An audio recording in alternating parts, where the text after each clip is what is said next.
afternoon, Steel. Today we are sending two groups of student athletes off to their state championships. Our boys bowling team earned their spot at the OHSAA Division I State Championship after a third place finish at the district tournament on Sunday. This group also captured both the Southwestern Conference Championship and the North Shore Bowling Conference Championship during the season.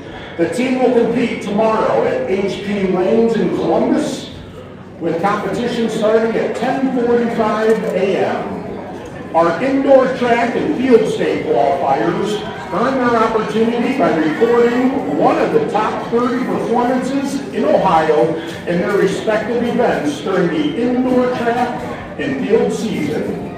In addition to competing at the indoor state meet, both the boys 4x200 relay and 4x400 relays have qualified for the New Balance Indoor Nationals in Boston, scheduled for Friday, March 13th and Sunday, March 15th.